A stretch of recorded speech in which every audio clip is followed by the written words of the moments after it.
Hi, welcome back. Thank you. Um, Thank you. Thank you for having me.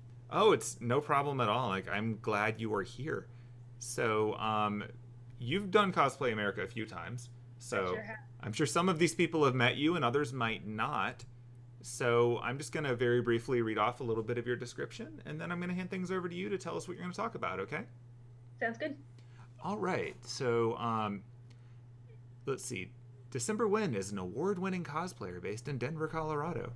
As of July 2019, they are one half of WCS Team USA 2020. December specializes in fabric dyeing, painting, and sewing. Other areas of interest include leatherwork, millinery. I can never. Is that right? Sure. Yeah, that's good. Okay. Embroidery and sculpting. Like, I know what the word means, but I can't always be confident in pronouncing it. Don't worry about it. Um, they have guest lectured in craftsmanship techniques at conventions both domestically and abroad, as well as served as a guest lecturer at the university level. In addition to a cosplay career, December has worked professionally in the crafts industry for 5 years, including time as a dedicated painter dyer. They graduated from the University of Colorado Boulder with BFA in Theater Design and Technologies and a BFA in Studio Arts with an emphasis in painting. All right, you were so much more qualified than me to be here. So I'm glad you're here. How have you been? Have you been at like the super focused working on stuff all the time end of quarantine, or have you been in this surviving 2020 by the skin of your teeth end that most of us are at? Yeah, no, I'd say closer to the second half. You know, not too many complaints, doing pretty good, pretty lucky, all things considered. But not feeling super productive. Trying to get things done slowly. I've been playing more video games than I've been making cosplay recently, which is rare for me. I sympathize. I think I've played more video games since March than I played in the last 4 years. Yeah, like it wasn't a thing until quarantine happened, and now all of a sudden I'm super into an online game, which is too bad, but I'm having a great time. Oh well, hey, that's how we survive. Yeah, Awesome. Well, today you're going to tell us about thread painting. sure am. So I'm just going to hand it over to you because you have way more experience with that than I do. So I believe in you. Sounds good. Thank you. Cool. Let's get started. So, William Morney introduced me. I'm December. I'm so happy to be here. If you've ever been in one of my panels before, you know that I love questions. I love answering questions. So, if you have any questions at any time, feel free to drop it in the chat, and I will do my best to answer them. Today's topic is thread painting, which is a type of embroidery. So I'm just going to take you through the basics of thread painting and sort of my favorite materials, my favorite techniques. And then hopefully if we have time, just do a bit of a hands-on demonstration. Um, so let's get started. I'm going to start with introducing some of the necessary materials for thread painting. The most obvious one, obviously, being embroidery thread. So there's lots of embroidery threads to choose from, and it really depends on what kind of look, technique you're going for.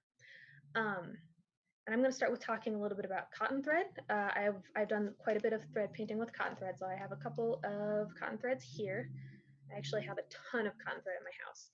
So probably recognize these from the craft store. They're very cheap. They come in all sorts of colors, really fun to work with. They come in different weights. As you can see, the weight is on the package here. And with most types of embroidery threads, they come in these bundles. So if you can see the very end here, they come in a bundle of threads, which gives you the option to work with however many threads you want from that bundle, to sort of choose how thick or thin you want your embroidery to be. When it comes to thread painting, there's lots of different techniques to it, but because the purpose of thread painting is to create a painterly technique on your piece, you tend to go for thinner threads as much as possible. So usually when I'm using a cotton bundle, I'll do one thread at a time. I'll pull one strand out. You know, maybe I'll demonstrate that.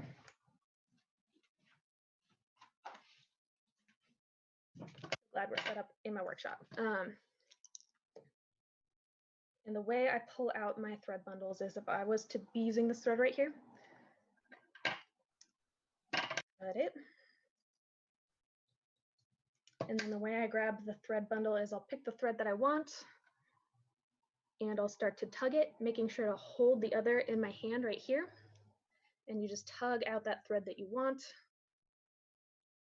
You can smooth the rest of this out and you're ready for next time.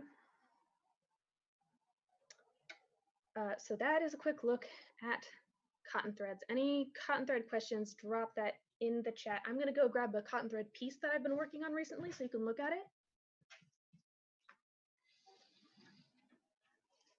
So this is a cotton thread piece I've been working on thread painting wise here.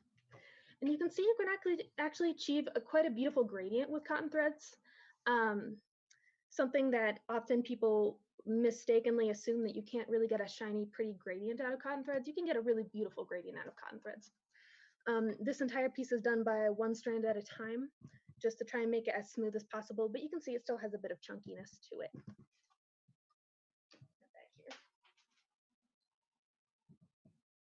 One of the benefits of cotton thread is that I find it's quite a strong thread, pretty easy thread to work with. If you're just beginning thread painting or embroidery in general, I would recommend looking at some chunkier cotton threads, especially this DMC stuff right here. Let's talk about another type of thread here. Another type of thread you're going to see really commonly used in thread painting is silk thread. And I should have been better prepared. I'm going to go grab my silk painting book.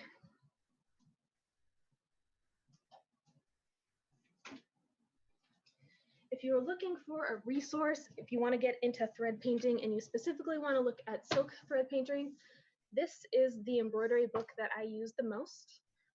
It is specifically tailored to embroidery with silk threads.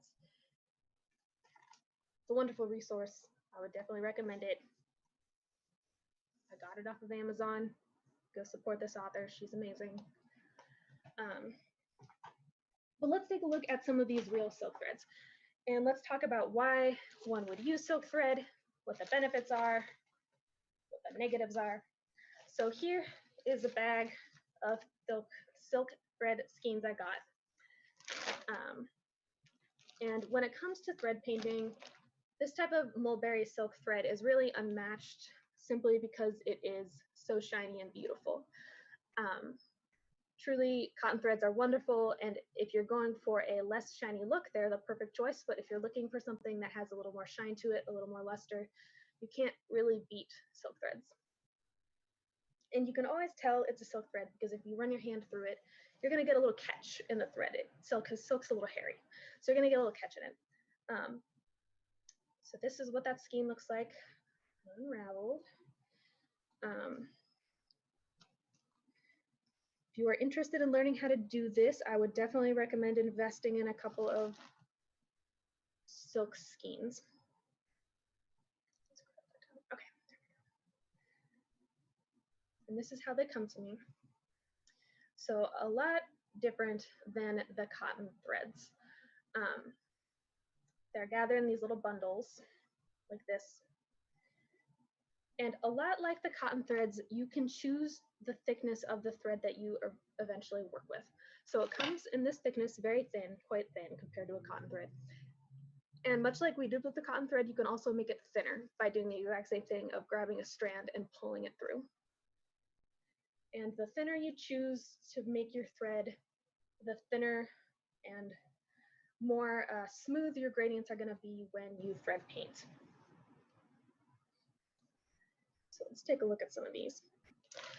And most of these mulberry silks are sold with the intention of being used in thread painting, which is awesome, and which usually means that they're sold already in a very clear gradient. So when I bought this pack of silk threads, it came with about 5 colors to a pack already ready to be used in a silk painting in a gradient. So it came in with these 5 in it. So you can see already they're setting you up for success when it comes to doing that. And let's take a look at some examples of what that thread painting looks like when you're using silk. So here's a piece I did with some of the threads you're seeing right down there. You can see that the silk thread is really, really very shiny, much shinier than the cotton thread. When you feel it, it catches a little bit more on your finger, so it is a little harder to maintain than cotton thread embroidery. But it certainly is softer and certainly is shinier, which is not always the great news, but sometimes that's exactly what you want.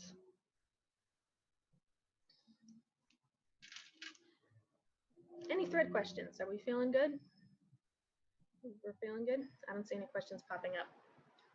You also have to forgive me. I'm not like super tech savvy. Cool. So let's talk a little bit about techniques in thread painting and choosing your threads based on what you're trying to have happen. So when you are thread painting, the more colors of thread you use, the smoother gradient you're going to be able to achieve. And you can see that in sort of this thread painting here.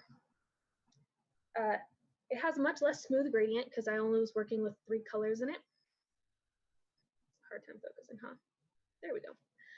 As opposed to something like this previous piece here, which is going to have a much smoother gradient, probably because I was working with 5 or 6 colors in it. So the number of colors you choose is going to allow you to make a smoother or less smooth gradient. And when I'm talking about these smooth gradients, the technique we're going to be looking at doing most in these thread paintings is satin stitch, specifically long and short satin stitch. So if you do any other type of embroidery, you're probably already familiar with the satin stitch. So this is exactly what we do here. We just do it a lot more. That's pretty much all we do here when we're doing these thread paintings. So I'm going to put these away. Let's talk about some other tools of the trade here. Another really, really important tool that you should not ignore are frames for framing your pieces. So when you are working on your embroidery, you want to stretch your fabric so that you have a nice, smooth, taut surface to work on. And the most common of these frames you're going to see are your just typical craft store frames in circles. These are great. I use them all the time. I prefer to use plastic ones when I can afford them, simply because plastic ones don't warp as badly as the wood ones do, and they tend to get a little tighter. Another type of frame, which we already took a quick look at, is you can just literally build a frame. This is just a 2x4 frame, essentially, that I built a long time ago for something, and it's been helpful ever since, just because this is apparently a shape I do a lot, is long rectangles. And it's just pieces of wood that I hammered together. So both of those are really great frame options. Being able to build a wood frame is a really great skill to have if you have power tools, because they're very cheap. Wood can be very cheap, especially when you only need 1 or 2 2x4s. And it's great to be able to throw together a frame for specific pieces or custom pieces you have that don't fit on your frames that you have around. Another great tool to look into is a frame. It's a frame for the frame. Is this stand here that I use when my pieces are small enough to use it on. And it's basically just a nice frame for me to put my hoops into. This allows me to work on it hands-free, to be able to sit up straighter when I work on it. So one of these guys. You can find these at most craft stores. You can find them online. They come in different sizes. This one is clearly made for a hoop that's a little bit bigger, but I'm able to get the smaller ones in there just fine, so I use it on the smaller ones all the time. Another nice thing about investing in one of these is when it comes to thread painting and it comes to embroideries that are smaller, it becomes really a nice skill to have to be able to work on thread painting two-handed, so you go faster, and this really makes that easier for you. Okay, that's all for frames. Let's take a quick peek at needles. They're very small, so it's hard to see. I just want to show you, first of all, my preferred needles for silk thread painting. I actually work with beading needles. I work with tiny little beading needles. Beading needles are very thin. They're very flexible, have a very tiny little eye. I prefer this for silk. It tends to catch on the silk less. The eye, being as small as it is, tends to disrupt my previous stitches less. And it being flexible is really important. I'm a needle breaker. I'm really good at breaking needles. So having a flexible needle is awesome. I break less needles. With the cotton thread, I tend to use more of a standard hand sewing needle or a standard embroidery needle you might pick up at the craft store, simply because I can't thread this cotton through the embroidery needle very well. I'm not skilled enough to do that. So those are pretty standard needles. Ooh, they're needles, Matilda. Pretty standard needles to use, and that's typically what I'm going to be using. Nothing really fancy. Another tool you might want to invest in is one of these little needle threaders. These are great. They're also too big to work in beading needles usually, so sometimes I use them, sometimes I don't. They do make a thread faster if you can make it happen. They don't really fit in beading needles very well. I've managed to fit some in a beading needle, but they tend to break the head of the beading needle, which, like I said, I'm really good at breaking needles, so that's too bad. No. So that is all there is to say about needles. We haven't any questions about the materials yet that I've gone through? Anything at all? I don't think I see anything popping up in there. Another quick thing I wanted to show you is how I store my silk threads. I tend to store my cotton threads just on the skein. I wrap it around the skein. With silk, that can be a little more tricky. It tends to get more tangled. It's harder to maintain. So I actually wind my silk onto bobbins, and you can put your bobbins through your sewing machine like any other type of thread and just wind it on there. I tend to do that, especially if I need to travel with my piece at all. I'll just put them all on bobbins and carry them in the bobbins. Bobbins are great if you can get a really cheap pack of like plastic ones and just wind it on the plastic ones. Keeps them really nice. I sometimes like on these red orange ones. This is probably 2 or 3 of those little tiny skeins of silk thread. Just so I just get it all done at once. My cat has a great time watching it. Would totally recommend that. Got a couple questions over there. How do you mount a custom piece? Mount a piece on the custom frame. How do I mount a piece on the custom frame? I am not proud of the job I did on this one right now. It's just pins right now. It's just pins. This is a kind of a special piece because it's already finished and it already has a binding on it. So it's just pinned right into the wood. And since this is hardwood, some of them had a hammer in there. So on a piece like this, where it's already quite stiff, I was able to just pin it straight in. Let's say I was working on a less stiff piece. It would be easier at that point if I was mounting it on this custom frame. I would probably leave a border on both sides and then stitch through and around the wood to make sure that it's evenly taut all the way around. Did that answer your question? Is that a little missiled? Let me know if that answered your question. But the answer is that mainly I'm using pins. And if it's not a piece that's strong enough to pin, I'm stitching around the edges to the frame. Awesome. Any other questions while we're here? Did I miss any? I don't think I did. That was my cat Matilda, by the way. She does not like to be left out of the festivities, so she'll probably join us again. Cool. Let's start talking about setting up a thread painting and getting into what that looks like. So we're gonna set up a thread painting here on this sleeve here. I've already started doing some of these. These are all silk thread paintings here. And this fabric that I'm working on, we should have talked about fabrics too. Let's talk about fabrics too. So the fabric that I'm working on here is a silk chiffon. It's a hand-dyed silk chiffon. Silk is a really lovely choice to do thread painting on. Silk is actually surprisingly a strong fabric.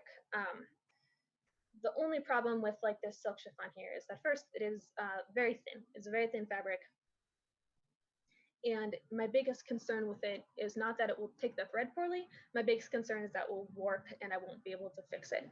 So I have backed this with a really thin linen as well, just to help me keep my stitches on point, keep the fabric from warping so that when I pull it off the frame, I'm able to press it flat and they hang smoothly again. So silk tends to be a really beautiful choice for this type of painting. This piece here was done on a silk organza and it's actually not backed at all. This piece does have a lining in it, but the thread does not go through to the lining. So it was done on a single layer of silk. And it's a silk organza, which tends to be a nice, pretty tight weave, all things considered, with how sheer it is. Silk organza is a lovely choice to do embroidery on.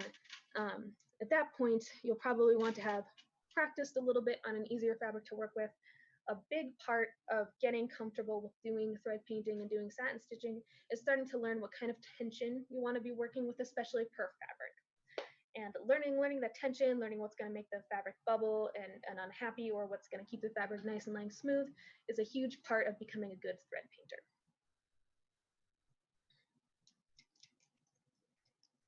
Looks like we have a comment in there. I've also stabilized chiffon with gelatine and rinsed it out after embroidering, but I wasn't using silk thread, so I don't know how color fast they are. Silk threads, they're pretty color fast. I would not want to probably take that risk in something that's super light colored. I have washed pieces before in like a cold water and then pressed it dry. I wouldn't use any sort of soap on it. I would say they're pretty color fast, but I wouldn't take too many chances with it. Okay, so but using that like dissolving stabilizer is I think probably using that dissolving stabilizer underneath silk threads is not going to be a problem. I think that you can probably pat it out there pretty easily. So I'm getting this guy set up here to do this flower here. I'm using this tiny little hoop. I've been using this little hoop for all of these because I didn't really want to build a sleeve size frame, and as long as I don't pull it too taut, I haven't had any problems with warping. Something to keep in mind, however, is if on certain fabrics, if you put a hoop on it like this, it will warp the edges of the fabric. This chiffon has such a loose weave and it's so manipulatable by steam. I haven't had that problem. All these other ones, this one I haven't pressed yet, but all the other ones on the previous sleeve, the steam was able to press out the hoop easily. But that is something to be concerned with if you are working on a different type of fabric or a different piece. Silk satin will have a hard time. Organza is probably going to be okay. Just be aware on certain pieces you'll want to stretch the whole thing to avoid giving it creases. But on the chiffon, it doesn't tend to be a problem. So I went ahead and put this in the hoop here. Before I get started, I'm going to make sure the surface is really taut. And I'm going to do that by pulling it taut. And something I always make sure to do is when I'm pulling it taut, I want to pull it taut from both sides exactly opposite each other. So we're not pulling to one side or the other. So as I'm pulling it a little taut, I'm doing that. Also, if you can see the weave in your fabric, just make sure you keep an eye on the weave in your fabric to make sure that it stays parallel and perpendicular and you're not warping it one way or the other when you're doing this. When you thread paint something, you're essentially forcing the fabric that's around it and in it to be that shape forever. So you want it to be square, essentially, so that when you pull it out and you press it, it's not going to press a bunch of crinkles into your fabric. Sorry, are you cutting away the linen underlayer completely afterwards? No, the linen underlayer is going to stay entirely. I didn't want these to be super sheer, so the linen underlayer is staying. It's going to have a real lining in it to obscure the linen. So I'm just going around here, pulling it taut. You'll notice that I've already traced out this thread painting here and done the gold leaf work around it. There's a lot of different ways to get your pattern onto your fabric. Most of the time, I'll be honest, I just use a number 2 pencil and I trace it. I have a light board, like a little light board. It makes things easier, but if you don't have access to a light board, a window works great. Generally speaking, when I trace it with a number 2 pencil, I cover up everything entirely and I never really have to worry about it again. If it's something a little more precious than that, you could always look at using erasable marker, erasable pen. I know friction pens, people love friction pens. Just be careful and test those things on your fabric to make sure it's actually going to disappear properly. I've worked on a couple of fabrics with friction pens where the ink will fade, but it still leaves like a little film behind. So if you're ever going to look at doing that, that's another way. There's more traditional ways of getting designs on fabric. I think there's like a milk way to do it or something. I've never really bothered with those. A number 2 pencil has treated me really well this whole time. Okay, so I have this set up pretty well. I have it taut, but not too taut. I've tightened it pretty far, but not too far because I don't want to leave too much of a ring in the fabric. So that's how I get that set up on a little hoop like this. And with a little guy like this, I definitely want to be using my hoop frame for this. So I'm going to grab this frame we talked about earlier, the Amazon frame. Okay. We'll get this guy tucked in there.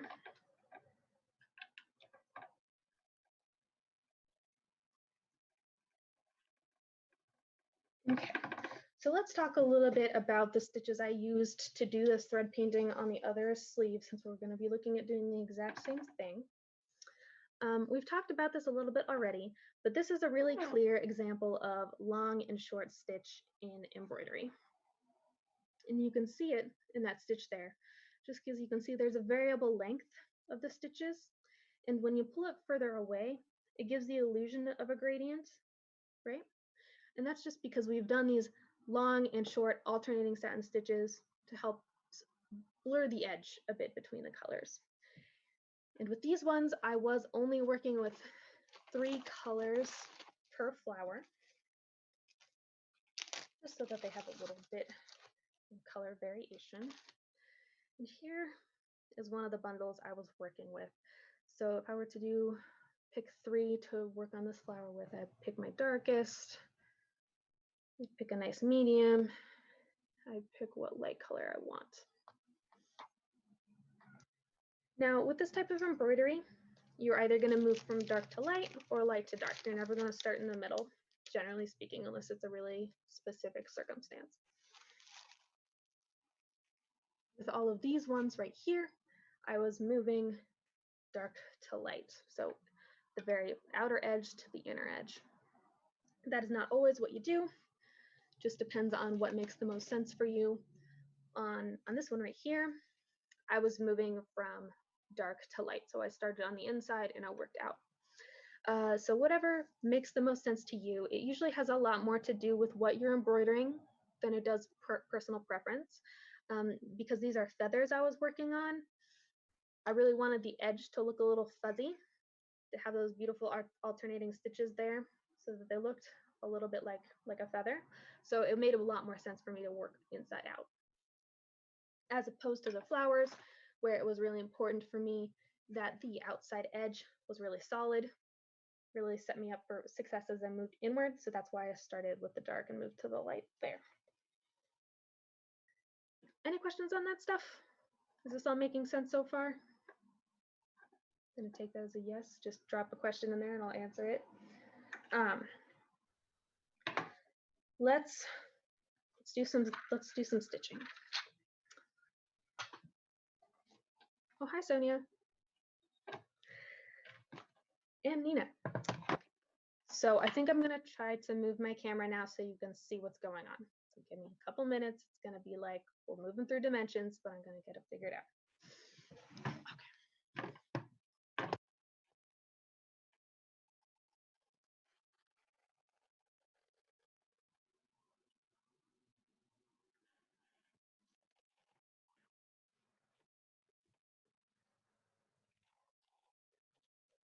How's that? Is that pretty good there?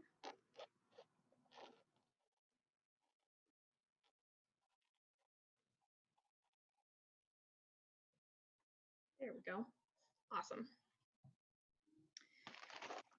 Okay, so like we said, we're gonna move dark to light in this one. And as I embroider, feel free to continue dropping questions if you have any in the chat, because some of this stuff is gonna be a little slow. So here is my thread, that nice dark raspberry color. And a good rule of thumb to go with is to take about as much thread as your arm is long, 1 arm long. If you're feeling more confident, you could take a little bit more than that, but that is a really good rule of thumb to go for to avoid getting super tangled thread. So I tend to do that. I do not have long arms, so it's about, I'm also bad at math, so no estimate from me, maybe 2 feet.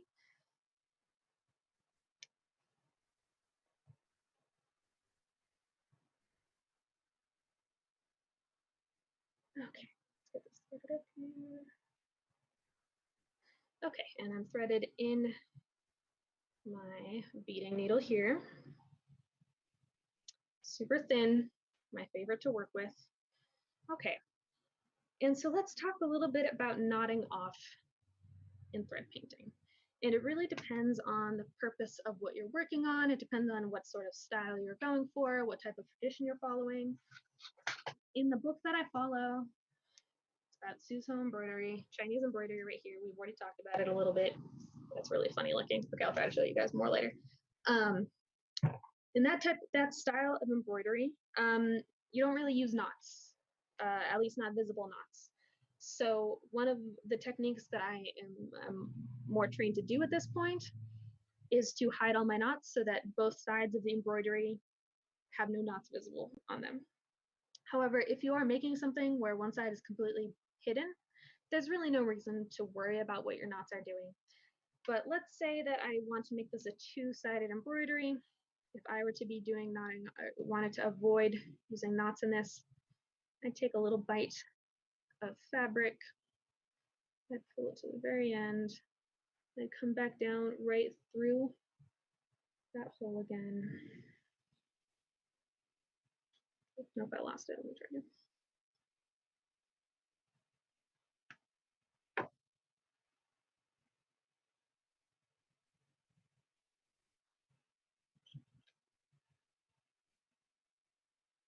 Okay. I'm gonna just keep losing it, aren't I? Yeah. Sure am. Try one more time. This is the type of knotting I've been doing recently on the cotton thread embroidery I've been doing. Actually worked quite well. Let's give it a little more tail this time. See if that helps it. Okay, that's how you'd knot off if you wanted to avoid using knots entirely. Great thing about this is both sides are going to be beautiful, and you're just going to hide that tail with your stitches.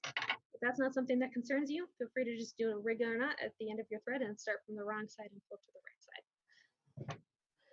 How are we feeling? Feeling good? We're gonna move on. We're gonna start doing some stitching. Let's take a look at our long and short stitches. So I am starting with the dark color, which is going to be the outside color. Let me do these long and short stitches. I'm taking about a 1/2 centimeter bite here, but as you are going to see, that's something you're going to want to keep really variable.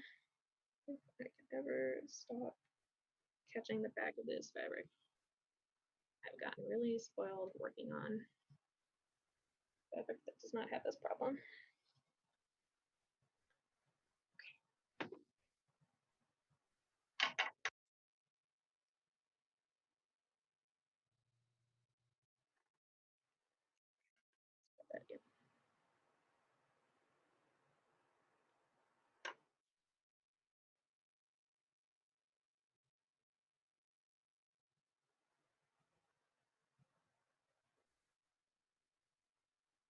Okay.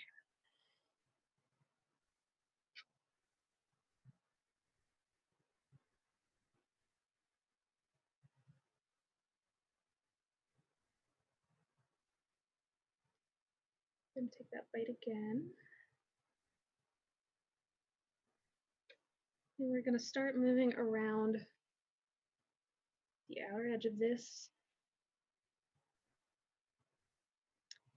And we're going to keep that edge variable. You can see there, trying to keep it pretty tight.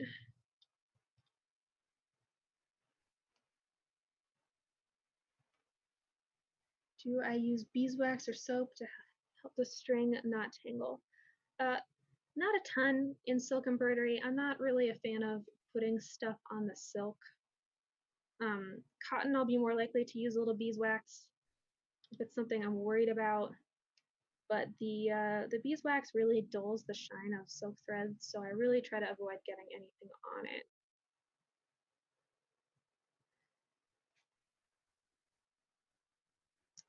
See, we're just pulling it taut, but not taut enough to wrinkle the fabric. Another thing that I mentioned earlier that I would definitely recommend trying sometime if you are an avid embroiderer is working two-handed. So I have my left hand up top here and I keep my right hand underneath, and it just allows both hands to be engaged. It allows me to work a little faster. And depending on what part of the embroidery I'm on, where it is located in the hoop, I'll switch that. So sometimes my right hand will be above and my left hand will be below.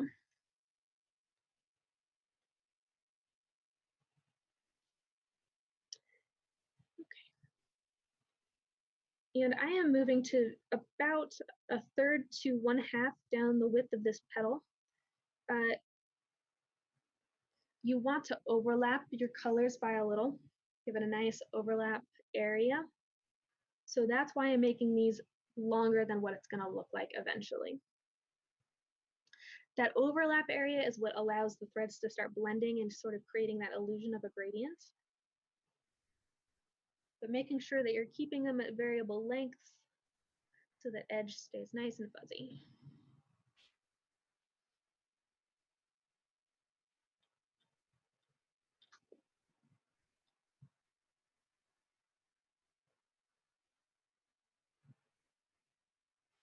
If sometimes it can be hard to keep a rhythm of randomness. So if I'm having trouble with keeping my stitches variable, I'll denote them with 3 different lengths, A, B, and C, A being the longest, C being the shortest, and I'll make sure that I'm moving in a pattern of 3, A, B, C, A, B, C, A, B, C, or B, A, C, B, A, C, B, A, C. At this point, though, usually I'm pretty well trained to just make sure that my first stitch and the second stitch, the one right next to it, don't look the same.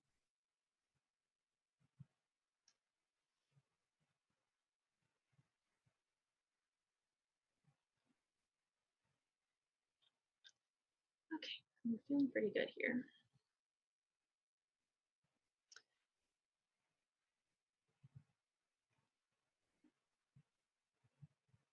Is the view good?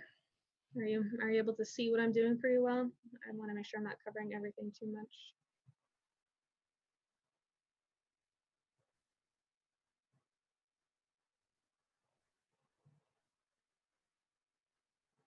So you can see we're kind of getting that little sawtooth look here, in, out, keeping them super variable in length. Let's talk about putting the next color on there. So usually I would try to finish this entire petal essentially before I moved on, just so that you're not throwing too many colors around there. Now, if you are doing a two-sided embroidery or you're trying to do a knotless embroidery, this is where I'd pull the thread back through and I'd do another one of those little bites again.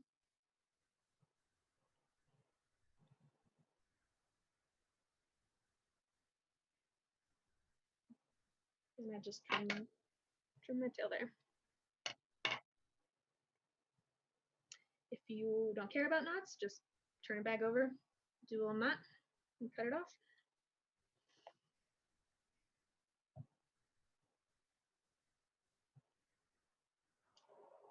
Okay, so now we're going to move to the medium color.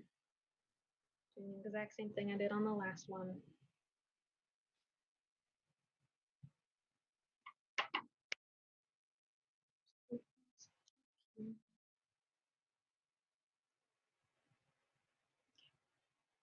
I have not put these little tiny ones on bobbins yet. I've just been working off of the skeins.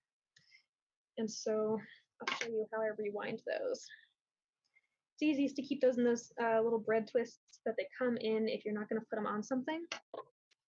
So when I'm keeping these, let's see, I should never do that. Too close. Yeah. So I hook my fingers in both ends and just start twisting in alternate directions. So with this finger, I'm going to go this way. With this finger, I'm going to go this way. And I twist it, just keep twisting it.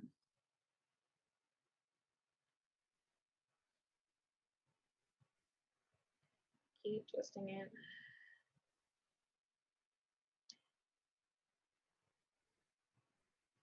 And then I grab the center of it. So you have both of your twisties, grab the center of it, and because you've been twisting in alternate directions, it's going to want to turn into a little twist.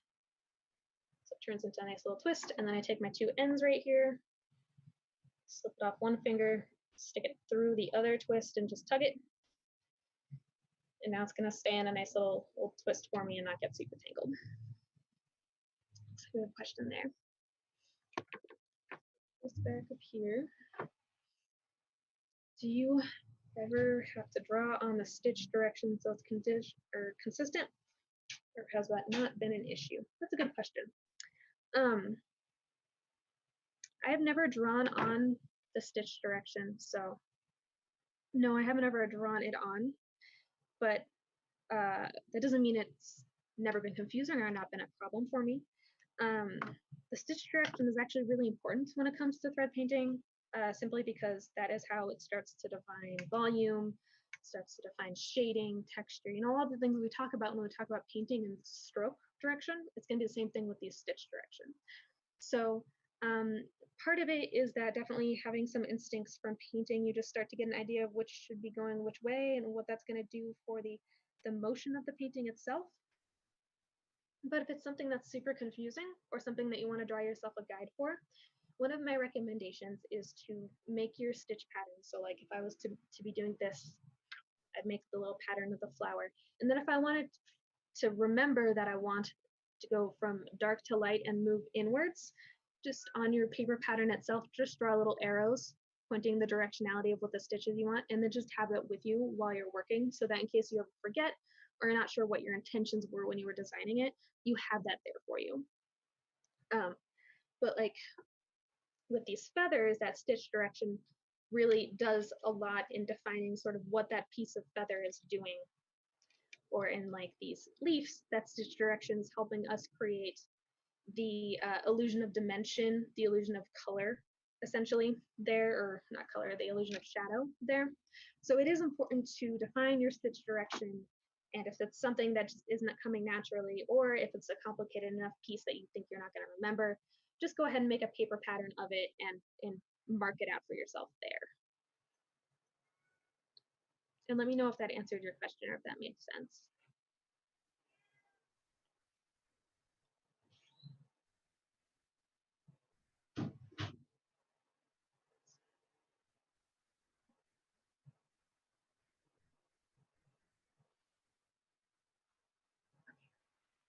Okay, so now we're going to start blending these two together. We're going to be doing the same thing with our short and long satin stitches. And here is where it really depends on the piece you're working on, your personal preferences, and what it just looks like when it's blending. Sometimes you want to start these stitches in the previous color and then move down, and sometimes you want to go the other direction. And at the end of the day, it kind of just depends on what your stitches were like in the first place. But the goal is to get a smooth gradient. So I'm going to start in the stitch moving out and just see what that looks like. See if it's getting smooth enough.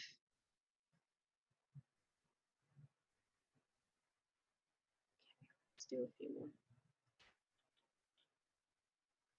And you can see I'm going about a third of the way up the previous stitches and then back down. Yeah, that's fine. I like the look of that. If I didn't like the look of that, you could start coming back out through this side and then diving back down into it. Sometimes that just gets a smoother look, and it really depends on your tension, how you're stitching, your preferences. And honestly, with me, it literally changes per piece what I prefer.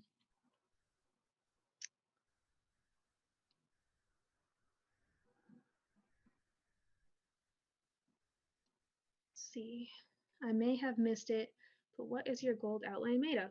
That is a good question, and I mentioned it very briefly. This gold outline is gold leaf. I painted it on there and then I leafed it.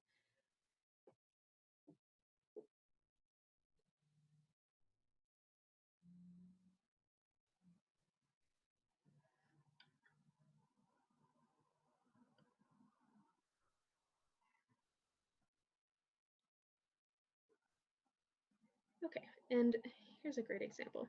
So the stitch that I just did at the very end there, I feel like it's maybe not as close enough to the others as I need it to be.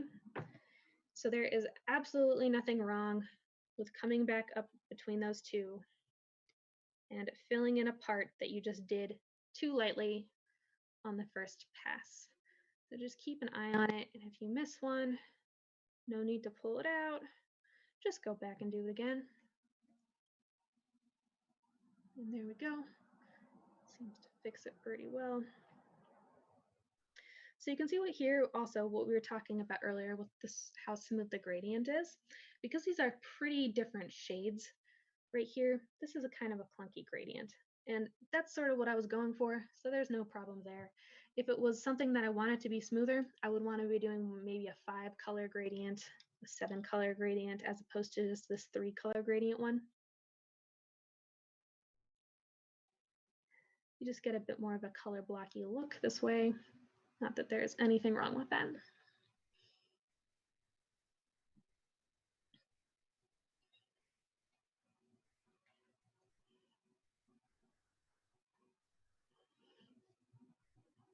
Okay. So that will wrap up that middle color there for us. Okay. And I'm pretty happy with how my tension is right now. I'm pulling it taut, but not so taut that I'm seeing too much wrinkling in the fabric. It's just something we'll have to keep an eye on as we move around these petals. That's when we're going to really have to start worrying about that tension. Gosh, it's almost, okay, wow. The time is almost up, guys. So the next thing I would do is I tie this off. I pull out my light color and I start it again with my lightest color. And then I would do a row right there of that. And I'm just going to continue that all the way around. That is in a basic intro to thread painting. So is there any final questions I can answer right now? I think probably I'm going to get kicked off here kind of soon. Because we're at 6:30. I'll put my mic back, or my camera back. Ooh, another dimension. Close. Any final questions? Any questions we want to go through before we log off? Any questions about sources, materials, threads, frames, anything? It look like we're in a 90s music video here. Hold on. Okay. Most of my silk threads I source from Etsy. I use an Etsy shop called Sue's Home Embroidery, all one word.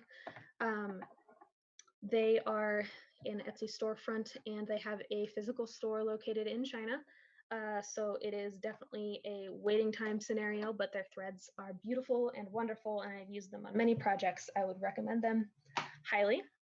For cotton threads, I am just into DMC. That's mainly what I use for cotton threads. If you are interested in using mulberry silk threads, you can get them here in the States. It tends to be a lot more expensive, and I've never had a quality issue with anything I've ordered from Etsy. I joined too late. What is the wood hoop holder? So this is just essentially a hoop frame or a hoop stand. If you look embroidery hoop stand up, you're going to be able to find it on Etsy. You're going to be able to find this on Amazon. You can probably find it in like Joann's online. Super useful, great if you have back problems or hand problems or wrist problems. This is a lifesaver to help you. Next question. Does thread painting work with padded embroidery, or is it best for flat embroidery? I have done it as flat embroidery. So I would say flat embroidery is probably going to be best. I've never worked with it as padded embroidery. Do you mean like a goldwork situation with like the felt and stuff on it?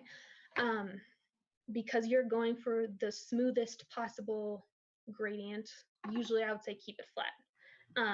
But I've never seen it done, and I've never done it myself. So experiment with it.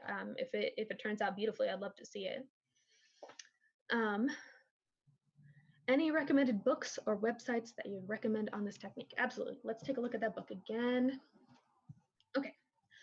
This is my favorite embroidery book of all time. I use it, I reference it all the time still, even with stitches I know by heart. I still look at her guide because she does such beautiful, wonderful stitches. So this book, Chinese Embroidery, an Illustrated Stitch Guide, you can get it online, I think most places at this point. What I really love about this book is, first, it has a beautiful glossary with beautiful, beautiful extant pieces of embroidery just to look at. But also her stitch guides are super clear and super easy to follow. And she is mostly working with mulberry silk in this book, but this is also all applicable to working with cotton threads as well. She also has a gorgeous section on frames and getting set up. It covers more than just thread painting. She also covers couching gold work, all sorts of things. Knot work. This is a wonderful book. I would recommend it to anybody. Anything? Okay. I just want to make. Okay, I think I covered all the questions. I'd recommend that. If you YouTube Suzhou Embroidery, SUZHOU Embroidery, there are a ton of 4K thread painting time-lapse videos. Just a ton, just so many. So if you're ever feeling like you need like a stitch-by-stitch look at what Suzhou Embroidery looks like or thread painting looks like, 100% would recommend getting on YouTube and looking for that. There's just a ton of embroidery videos there, up close, how they're doing everything. Okay, I think I covered all the questions. If I did not, though, I apologize. Comment on one of my Facebook posts and I'll get to it for you. So thank you everybody so much. I apologize with my digital literacy is not great, but thank you so much. You did great. Don't worry about it. Okay. Okay, thank you. I had a great time. Hope you learned something. If you have any other questions, shoot me a message. I'll do my best to answer it. Awesome. Well, yeah, thank you very much. It was great seeing you again. I'm looking forward to when we can do this in person. Mm-hmm.